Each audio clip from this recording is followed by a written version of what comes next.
US Secretary of State Hillary Clinton with the Afghan Foreign Minister in Washington, D.C., one of a series of meetings about the future of the region. But thousands of kilometers away, Al Jazeera has learnt that secret talks that might prove much more important have been taking place with figures linked to the Taliban. The initial focus of those talks, which began in Dubai, has been on Gulbuddin Hekmatyar, the former Afghan Prime Minister who's been in hiding for 7 years. His Hizb-i-Islami forces fight alongside the Taliban. Al Jazeera has been told by a number of reliable sources that a deal backed by the British government has been proposed by the Afghan mediators. First offering him asylum in Saudi Arabia, later he'd be allowed to return to Afghanistan with immunity from prosecution.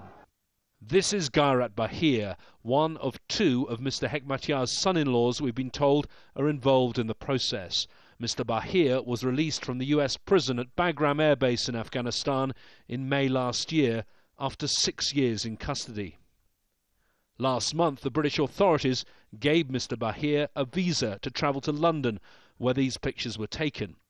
Back in the 1990s, Bahir was Afghanistan's ambassador to Pakistan.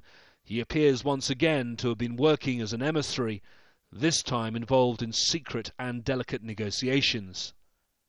Kabul-based politician Humayun Jaria, another son-in-law of Hekmatyar, seen here last year on a local TV talk show, is also said to have been involved in the talks. It's not clear whether the negotiations are aimed at separating Hekmatyar's forces from the Taliban, or whether the plan is to encourage some elements of the Taliban to join the process. The former Taliban foreign minister, Mullah Mutawakkil, is no longer a member of the movement, but he knows their thinking. He told me if the plan is to split the Taliban, it won't work. It will not benefit anyone if he brings one part of the Taliban into government and leaves the other part behind. It will not finish the war. Al Jazeera has learnt this is not the first time in recent months that talks have been attempted. Last year, an intermediary from the Taliban, a tribal elder from Helmand called Ahmed Jan, was sent to Kabul for talks with the Afghan government. An Afghan political figure tells us that when the Americans found out what was going on, they arrested Ahmed Jan, and Al Jazeera understands he's now being held in US custody at Bagram. Now the veteran diplomat Richard Holbrooke has taken charge of American policy. He's President Obama's envoy to Pakistan and Afghanistan. That resistance to talks may change. A former Prime Minister of Afghanistan, Ahmad Shah Ahmadzai, says getting all Afghan parties, including the Taliban leader Mullah Omar, to the negotiating table is the only option. If Mullah Omar agrees, or those who are around authorized by Mullah Omar, this is the real Taliban faction, and they can bring peace.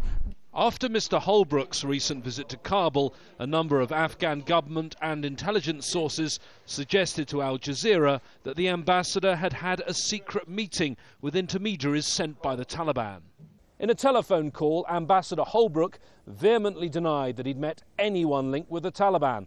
He told me that none of his meetings were held in secret. His schedule was an open book.